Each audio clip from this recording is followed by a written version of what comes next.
자, 506쪽에 이제 공직부패 보겠습니다. 이것도 중요한 주제입니다. 공직부패.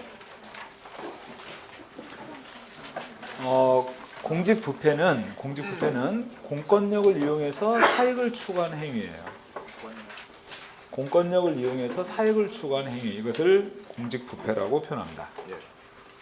그래서 공무원이 자신의 직무와 직간접적으로 관련된 권력을 부당하게 행사해서 법규나 도덕규범을 위반해 사익을 추구하거나 공익을 침해하는 행위를 말한다.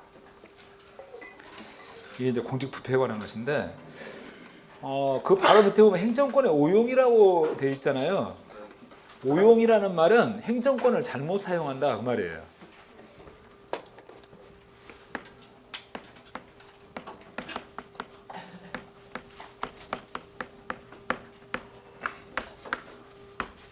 오용이 이렇게 표현됩니다. 한자 써도 의미가 없죠.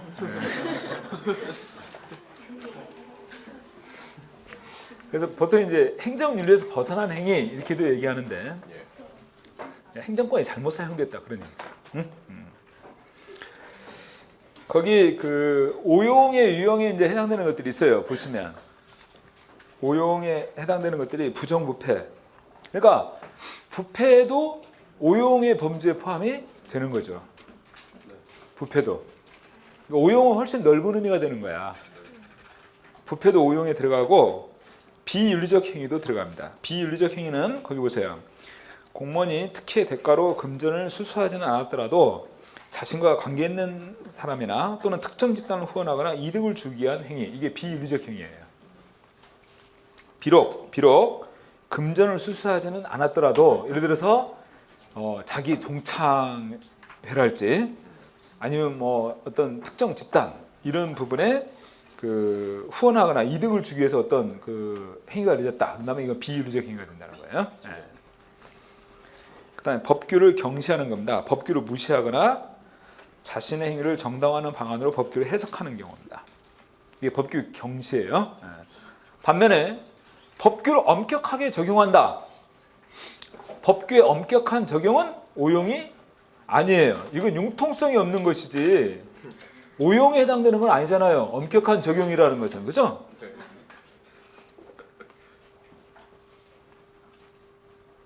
어제도 그 차를 타고 이렇게 차 몰고 어디를 갔다 오는데 짜증나더구만.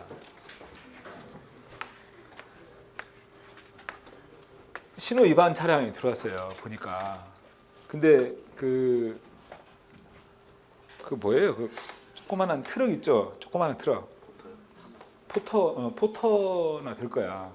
거기다 이제 싣고 다니면서 그 물건 파는 사람들 있잖아. 아마 배추장사 이런 사람들. 신호위반 그거 차량 잡고 있는 거야, 경찰관이. 내려가고 뭐라고 좀 해주려다가. 아니, 그 사람들은 하루 품 팔아갖고 왔다 갔다 하면서 먹고 사는 사람들이잖아요. 그럼 좀 눈 감아주고 넘겨줘야지. 응? 그리고 외제차만 주로 잡으면 될 거 아니야. 응? 숨어 있으면 모르니까. 정말 그거 보니까 정말 짜증나더구만. 충분히 그건 뭐 예를 들어서 재량권을 행사할 수 있는 거 아니에요. 경찰 공무원이. 아니면 주의를 주든지. 응? 그러고 보내면 되지 않습니까? 기어이 딱지를 떼더라고. 그 사람 하루 일해서 그거 돈 나오겠어요? 참.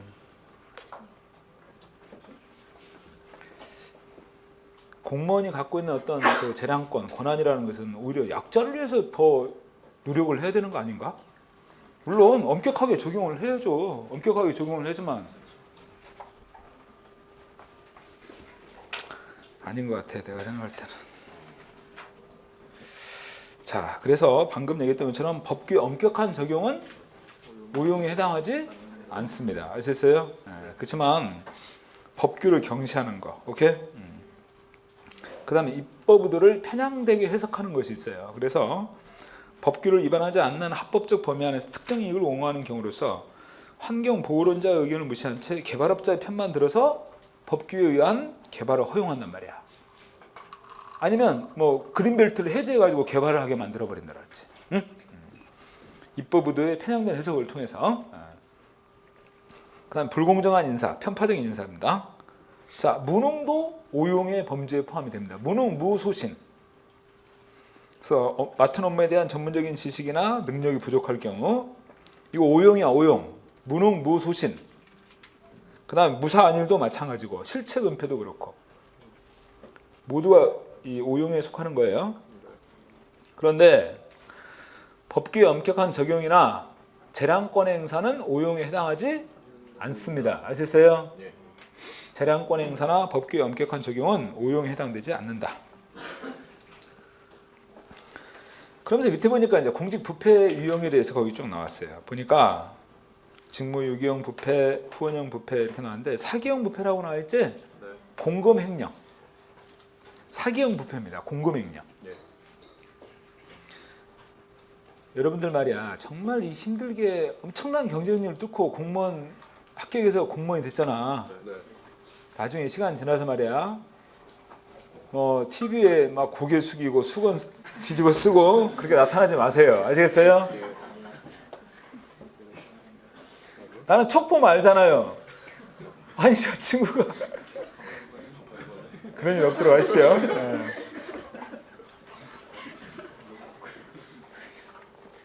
물론 시간이 지나면 사람들은 다 까먹을 거예요. 그게 누구였는지도 모르고. 그렇지만 생각해 보세요. 여러분들 부정부패 저질러가지고 그렇게 구속이 됐어요. 풀려 나왔습니다. 여러분 친인척이나 친구들은 다 알고 있을 거 아니야. 다시 나와서 사회생활 할 수 있겠어요? 힘들어요. 다 안단 말이야 주위에서. 그러니까 작은 것을 욕심내지 마십시오. 응? 아예 뭐 한 100억 정도다 그런다면 한번 승부를 한번 보고 말지. 응? 그 정도 된다면 작은 것에 목숨 걸지 마. 아시겠어요? 작은 것에 목숨 걸면 안 됩니다. 자, 그래서 사기형 부패는 공금횡령이고 거래형 부패는 뭐냐면 뇌물을 매개로 이권이나 특혜를 주고받는 거예요. 그러니까 기브 앤 테이크죠. 이권을 제공하고 그 다음에 뇌물을 받고 이게 거래형 부패야. 그 다음에 방금 얘기했던 공금횡령은 공무원 개인이 이렇게 공금횡령을 통해 사기형 부패가 저질러지는 거죠. 자, 그 밑으로 내려와서 제도적 부패가 있는데 부패의 공짜 죄의식을 느끼지 못하면서 조직의 옹호를 받도록 체제화된 부패가 제도적 부패예요. 예를 들어서 인허가 담당 부서에 급행료라는 게 있단 말이야. 인허가 담당 부서에. 급행료.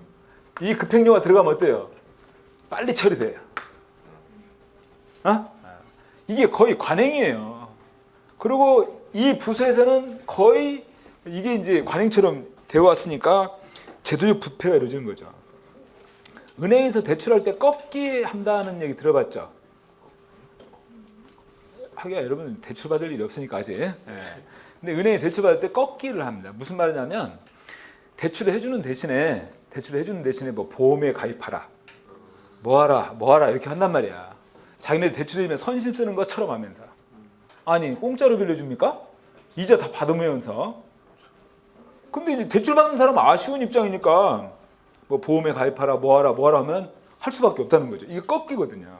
근데 지금은 그런 게 없지만 예전에는 대출하면서 항상 그런 게 있었어요.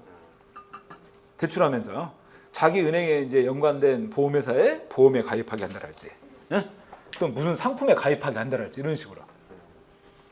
이게 일종의 꺾이거든요.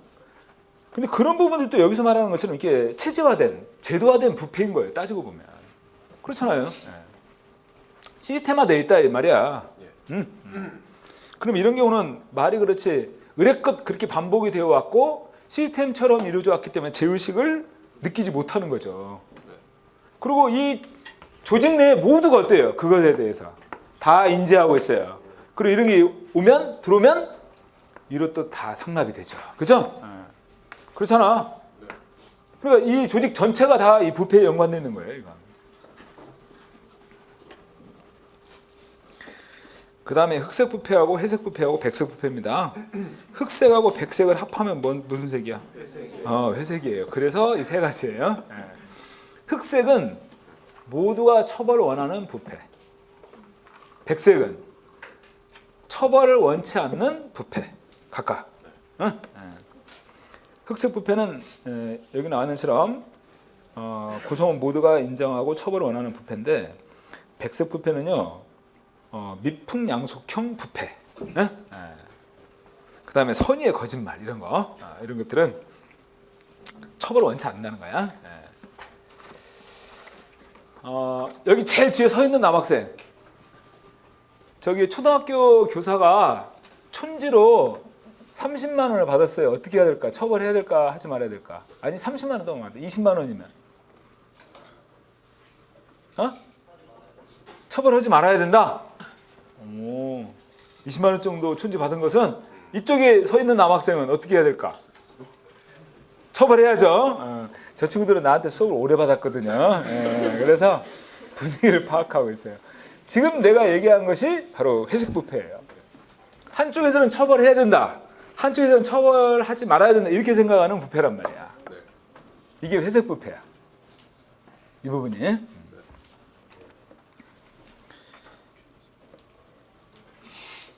그런데 이제 그것보다 더 경미한, 예를 들어서 뭐 명절이라고 해서 선생님에게 무슨 뭐 작은 선물을 갖다 드렸단 말이죠. 책을 뭐 선물하고 뭐 아니면 뭐 상품권을 뭐 하나 선물하고 이런 식이었다는 거죠. 그런 것들은 처벌하기가 좀 곤란하지 않느냐 얘기죠. 근데 이제 그게 이제 정도가 지나친 경우, 책 속에 수표가 들어가 있다. 이런 경우 상황이 달라지는 거야. 그렇잖아요. 상황이 달라지는 거죠. 자, 흑색 부패는 모두가 처벌을 원하는 부패고, 백색 부패는 처벌을 원치 않는, 용인할 수 있는 부패고, 그 다음에 회색 부패는 이렇게 일부 집단은 처벌을 원하지만 다른 일부 집단은 처벌을 원치 않는 부패를 말한다. 뒤로 넘어가서 그 부패 원인에 대한 다양한 접근법이라고 해서 나왔는데, 그 기능주의적 분석과 후기 기능주의적 분석, 그런 말인데요. 기능주의적 분석이라는 건 뭐냐면 그 부패라는 것이 갖는 기능이 있다는 거야. 부패라는 것이 갖는 기능 뭐냐? 행정 업무가 원활하고 신속하게 처리된다. 그렇죠? 그러면서 경제 성장에 기여하는 것도 있다. 이렇게 보는 시각이 기능주의적 분석이에요. 이러한 시각이 바로 기능주의적 분석이라고 하는 겁니다. 참 진짜 할 일도 없어요. 앉아갖고 이런 걸 설명이 나오고 있고. 그 다음에 2번, 3번, 4번, 7번 동그라미 하세요. 2번, 3번, 4번, 7번. 여기서 2번, 3번, 4번, 7번. 자, 도덕적인 접근법은요, 공무원 개인이 비도덕적이에요. 공무원 개인이 비도덕적이어서 부패를 저지릅니다. 사회문화적 분석이라는 것은 명절 때 이제 또 떡값이 오고 하겠죠. 근데 떡값이 이게 그 평생을 떡을 사 먹고도 남을 정도야. 근데 그런 게 문제잖아요. 뭐 명절 참 우리나라 좀 그런 게 문제인 것 같아. 아직도. 벌써 어제 내가 저기 볼 일 있어서 차 가지고 나가 왔다 갔다 하는데 어제부터 벌써 차가 밀리기 시작해요. 보통 이제 명절 때 다음 주잖아. 벌써 왜 그런 줄 알아요? 선물 갖고 왔다 갔다 하느라고. 시내에 차 밀리는 거 그것 때문이잖아. 응? 그런 거 좀 사라졌으면 좋겠어. 그리고 결혼 문화 같은 것도 마찬가지인 것 같아요. 응? 결혼 문화 같은 것도 어떤 때는요 몇 번 보지도 않고 그냥 인사한 사람한테도 뭐 청첩장 날라와요. 진짜 황당하죠. 굳이 그럴 필요가 있는지. 그렇지 않습니까? 그 우리 사회의 어떤 잘못된 그 사회문화적인 여건들, 이런 것들은 좀 시정이 돼야 되지 않나 싶어. 그래서 지금 결혼 같은 것도 아주 단촐하게 가족들하고 정말 가까운 친구들만, 그리고 아주 간소하게도 할 수 있잖아요. 그 뭐 결혼을 너한테 보여주기 위해서 결혼합니까? 그러면 10중 8구 또 이혼해. 왜냐, 그렇게 허례의식 있고 거칠에만 나타낸 사람들의 사고가 결과가 어떻게 되겠어요? 이런 거 빨리빨리 개선돼야 된다고 봅니다. 특히 이제 그런 어떤 변화를 가져올 수 있는 건 여러분들이니까 내가 볼 때는 그런 것을 좀 간소하게 남들 눈에 띄지 않게 그렇게 하는 것이 의미가 더 있지 않는가 싶어요. 그 다음에 제도적 분석이라는 건 뭐냐면 이런 부패를 저지르면 아주 강력하게 처벌할 수 있는 제도적 여건을 갖춰야 되는데 그런 제도가 미비해. 이런 여건들이 부패를 가져온다는 거야. 7번에 보면 구조적인 건데 공무원들의 잘못된 의식구조 때문에 공무원들의 잘못된 의식구조. 그래서 2번, 3번, 4번, 7번 이 내용들이 모두 포함돼서 체제론의 접근이라고 표현하는 거예요. 그래서 체제론의 접근은 부패는 어느 하나의 변수에 의해 설명되는 것이 아니라 한 사회 문화적인 특성, 제도상의 결함, 구조상의 모순 이런 다양한 요인들이 복합적으로 작용해서 부패를 야기시킨다. 오케이? 네. 이게 체제론의 접근입니다. 그래서 방금 지었던 것처럼 2번, 3번, 4번, 7번 이 내용들이 모두 포함돼서 부패를 야기시킨다는 거야. 어느 한 가지 요인보다는. 자, 그거 좀 참고해 두시고 그다음에 우측으로 넘어오면 부패를 방지시키기 위한 여러 가지 대책들이 쭉 나와 있네요. 그죠? 네. 공무원에 뭐 생활급을 지급한다, 절차를 간소화한다, 분권한다. 거의 상식적 수준의 얘기들이에요. 보시면. 자, 부패 방지 대책으로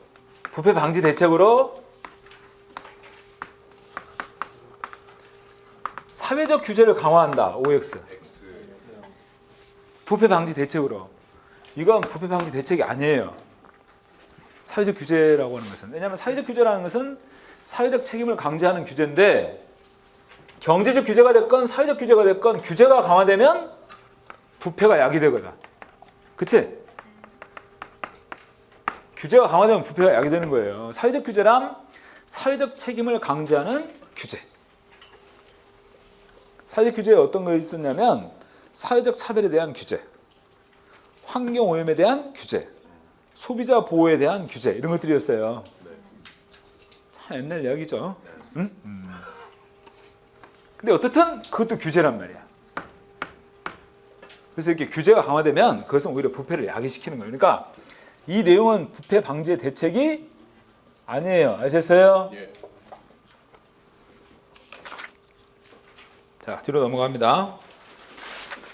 거기 보면 부패 방지 및 국민권익위원회 설치 운영에 관한 법률에 대해서 나와 있거든요. 거기 보시면 부패 방지 및 국민권익위원회 설치 운영에 관한 법률이 나와 있는데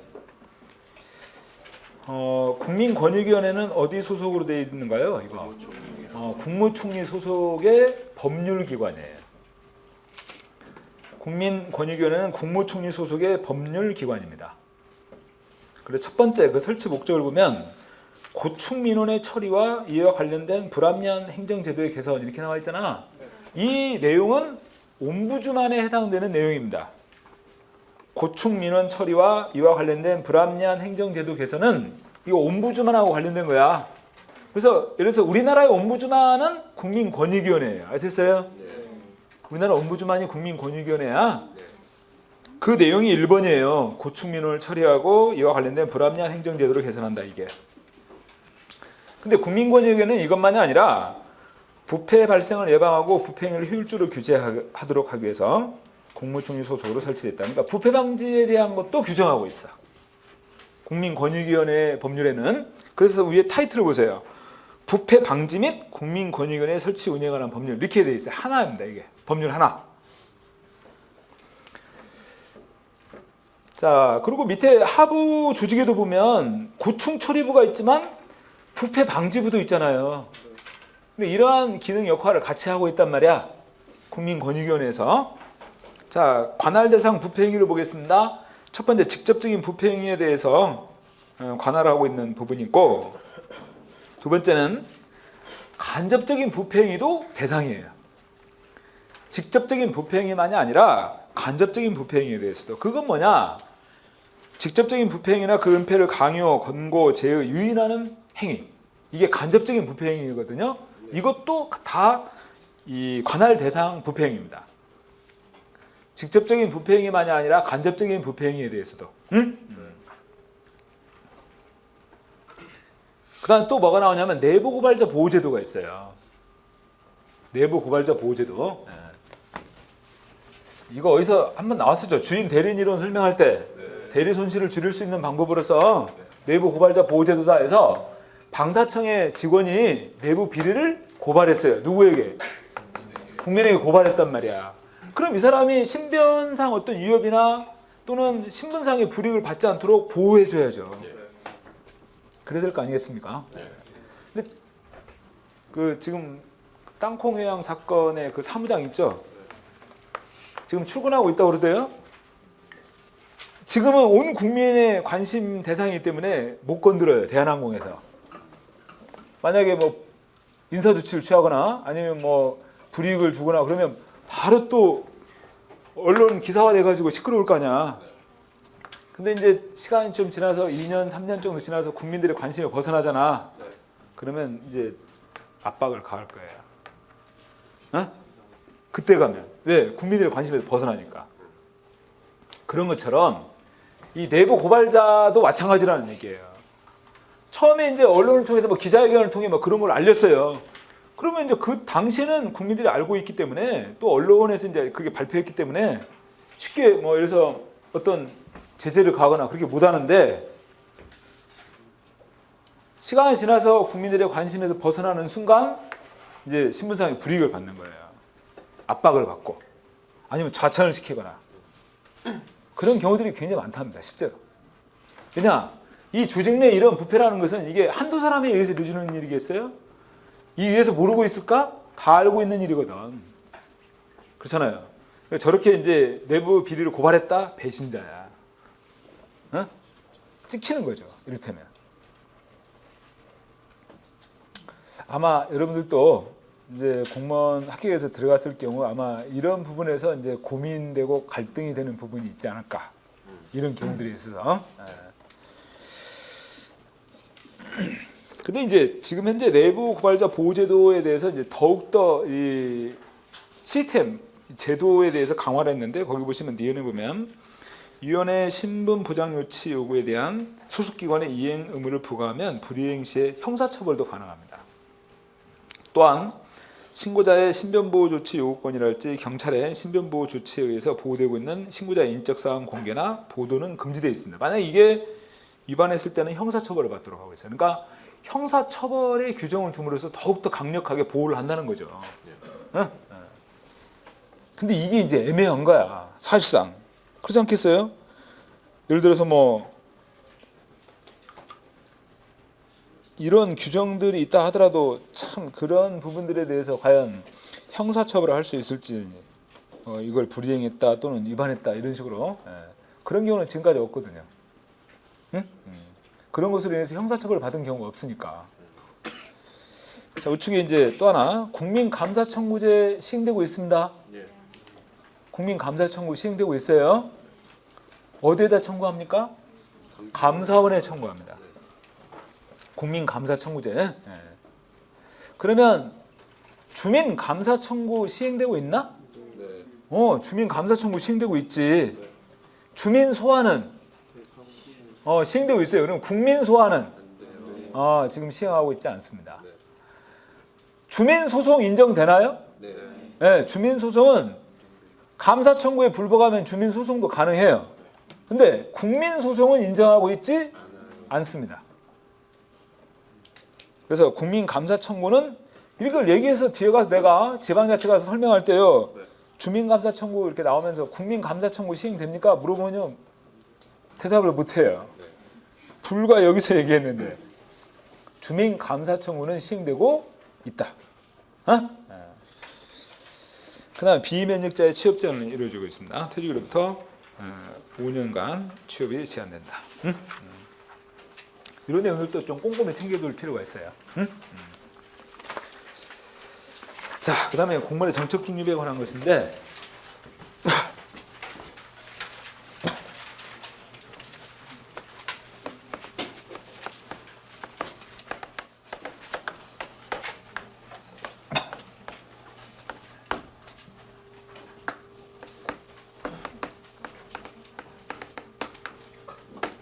실적제에서 나왔던 거죠. 공무원의 정책 중립. 정적 중립이 이루어진다면 집권 정당이나 정치권의 영향을 눈치를 볼 필요 없이 모든 국민을 위해서 행정을 수행할 수 있다. 그리고 공익 증진에 보다 전념할 수 있게 된다. 이게 공무원의 정적 중립에 관한 것이죠. 그래서 행정을 수행하는 데 있어서 공무원이 직무를 수행하는 데 있어서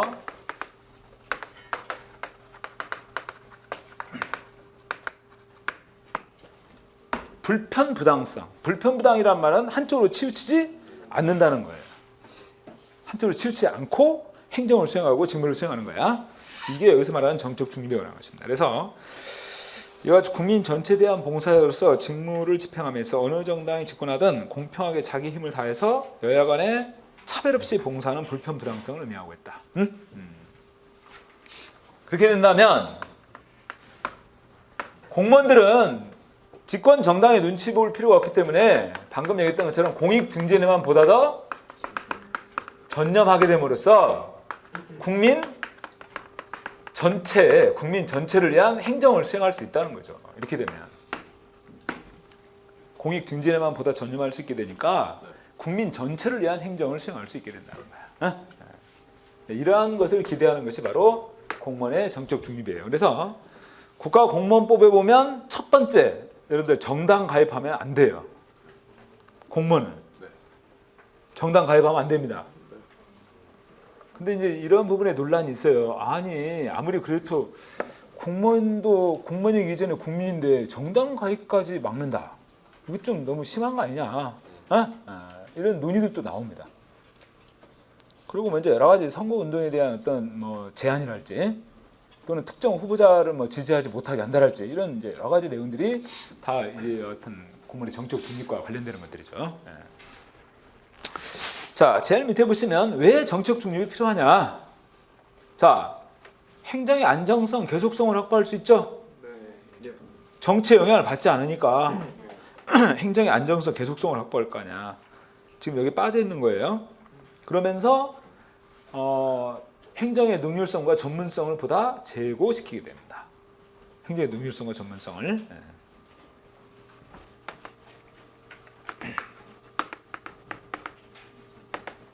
행정의 안정성과 계속성을 확보한다. 정권이 바뀌는 것에 영향을 받지 않으니까. 뿐만 아니라 전문성도 높아지고 그 전문성이 높아지니까 행정에 있어 능률성도 제고될 수 있다. 이런 특징들. 그 다음에 행정에 있어 공익성, 공평성을 높이죠. 아까 여기서 이제 표현했던 거야. 공익 증진을 위해서 노력하게 되니까 행정의 공익성이나 공평성을 확보할 수 있다는 거야.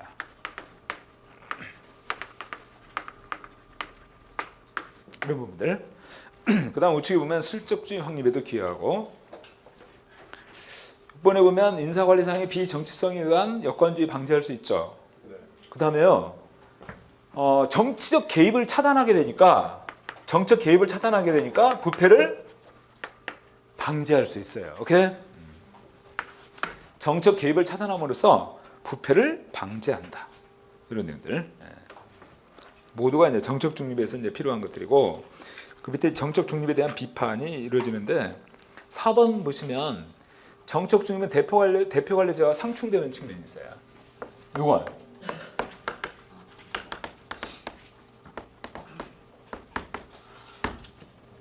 공무원의 정책 중립은 대표 관리자와 상충되는 측면이 있습니다. 거기 보세요.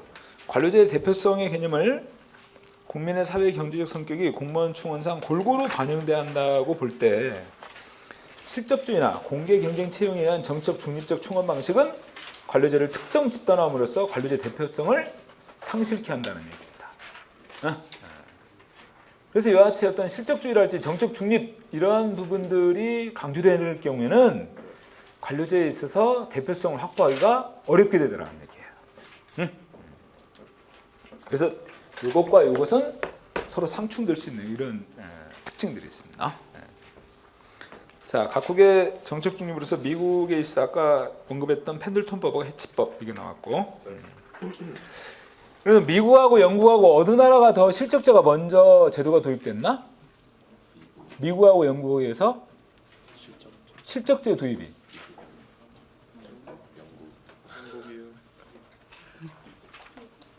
여러분들 그걸 아셔야 돼요. 오늘날에 와서는 2차 대전 이후에 정말 전 세계 주도권을 미국이 딱 잡고 있지 않습니까? 네. 그리고 이제 미국에서 그 발달한 제도들이 다른 많은 나라에도 영향을 주고 그러는데 19세기에는요 미국이 그렇게 주도권을 갖고 있었던 시대가 아니에요. 영국이 주도권이 있었던 거죠. 그리고 미국은 영국의 영향을 받는 나라 아닙니까? 네. 그래서 19세기에는요 오히려 영국이 더 제도가 앞서요. 그래서 실적제 같은 경우도 지금 19세기 아냐? 네. 영국이 먼저 제도가 정착이 돼요. 미국보다도. 자, 515쪽에 보시면 우리나라 정책 중립에 보시면 헌법 제7조 공무원은 국민 전체에 대한 봉사자로서 국민에 대한 책임을 진다. 공무원의 신분, 정책 중립은 법률에 의해서 보장된다고 규정함으로써 정책 중립을 천명하고 있는데 자, 거기 보시면 국가공무원법에 규정하고 있는 구체적인 정책 중립에 관한 규정들이에요. 자, 첫 번째가 뭐냐면 정당이나 정치단체 결성에 관여하거나 가입할 수 없어요. 두 번째, 공무원이 선거에서 특정 정당이나 특정인의 지지, 반대를 위한 행위를 금지합니다. 또 다른 공무원에게 위의 금지 사항에 위배되는 행위를 하도록 요구하거나 또는 정책 행위의 보상이나 보복으로서 이 불이익을 약속할 수 없다고 규정하고 있다. 얼마 전에 경상남도에 뭐 어디 교육청 교육감 선거가 있었는데 공무원들이 선거에 개입을 한 거예요. 그래서 그게 적발돼 가지고 완전히 해임당했지 않습니까? 굉장히 고위직이더라고. 상급인가? 근데 이제 그 사람이 당선될 가능성이 있으니까 이 사람 열심히 이뤘겠죠.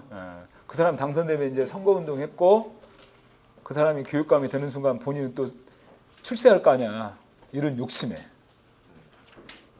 근데 이제 그게 뭐 보는 눈이 한두 명입니까? 해임됐어요. 이런 건 정말 공직사회 내에서 정말 조심해야 될 부분이에요. 이런 분들은. 특히 정당 가입한 경우는 이 공무원으로 합격하는 순간 탈퇴해야 됩니다. 어?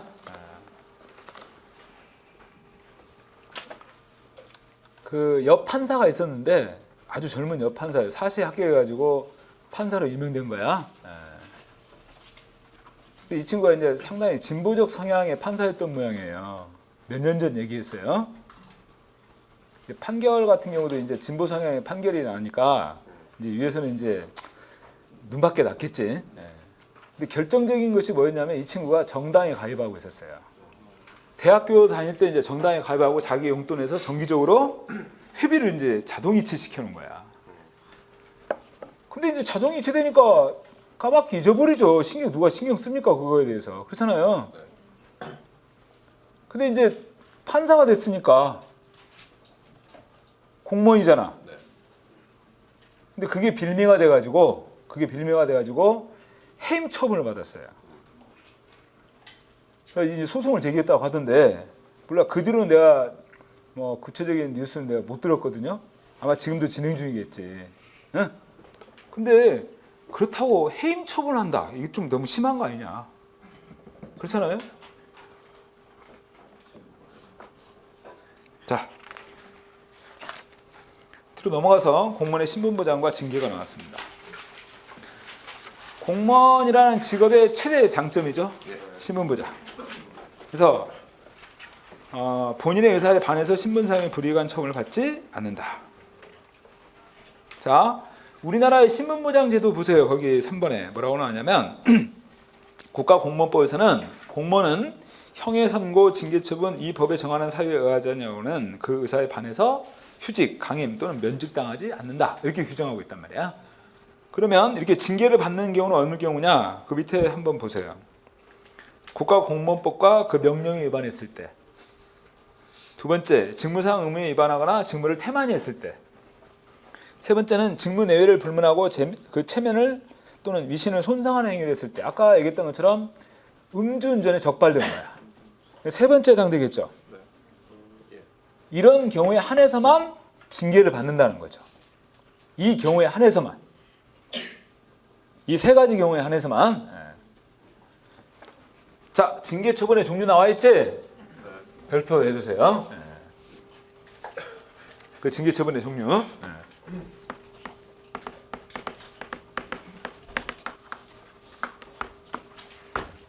자, 여기 징계 처분의 종류를 보니까 첫 번째 견책이 나왔어요.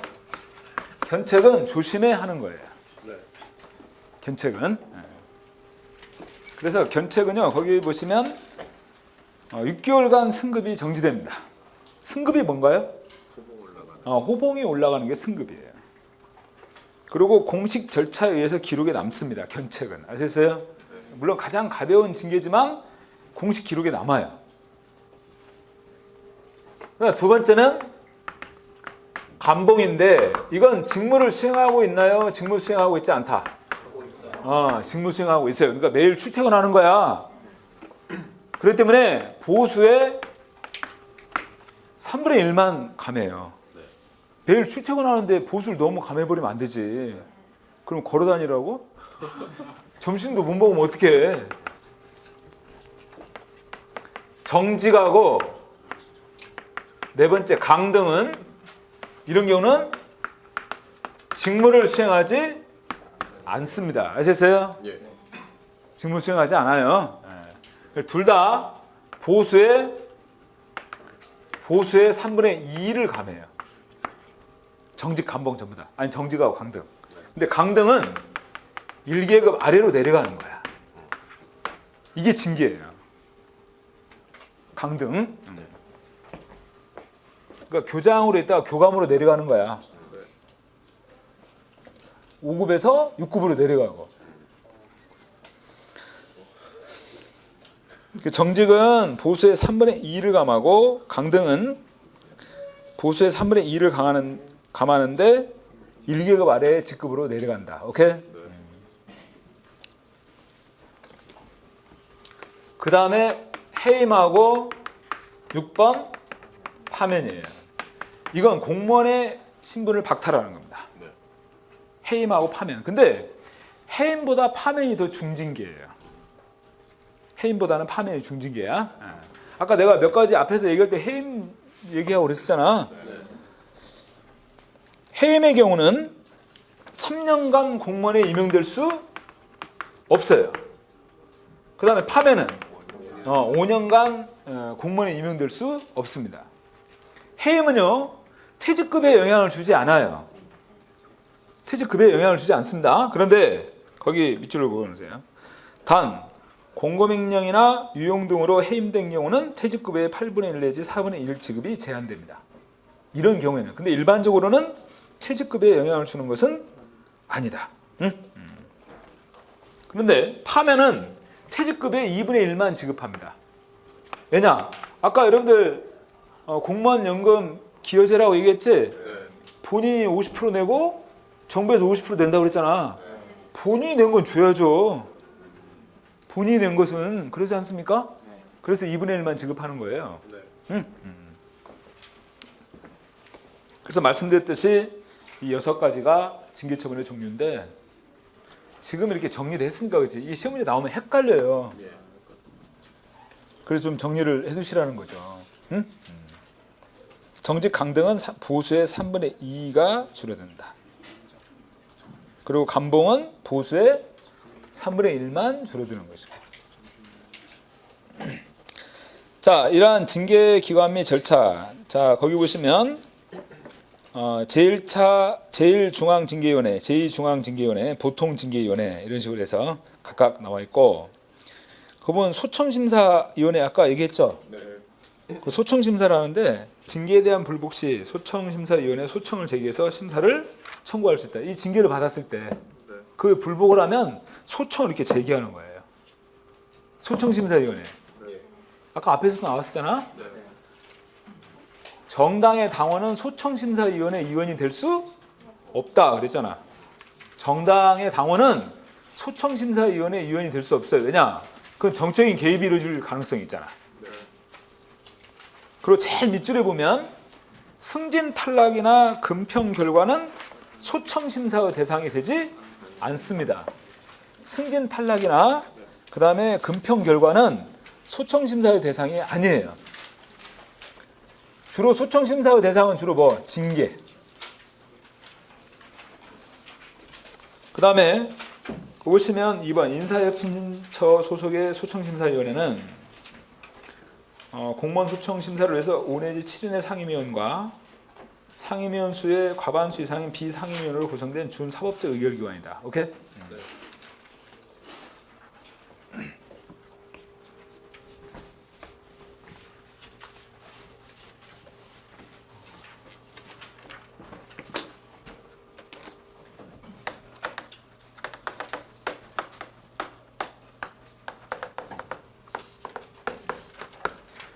소청심사위원회의 결정은 거기 나온 것처럼 처분청 행위를 기속하게 됩니다. 아셨어요? 네. 처분청 행위를 기속한다. 소청심사위원회 결정은. 그러니까 이 징계가 예를 들어서 아까 얘기했던 것처럼 강등 했는데 소청심사위원회 결정은 강등은 너무나 중징계다. 정직 정도면 되겠다. 바꿔야 돼요. 아셨어요? 처분청 행위를 기속한다. 응? 그리고 또 하나는 소청심사위원회에 소청심사를 거치고 나서 그러고 행정소송을 제기합니다. 그러니까 행정소송 제기 앞서 반드시 소청심사위원회에 소청심사를 거쳐야 돼요. 자, 소청심사위원회 결정은 1번 처분청 행위를 기속한다고 그랬어. 2번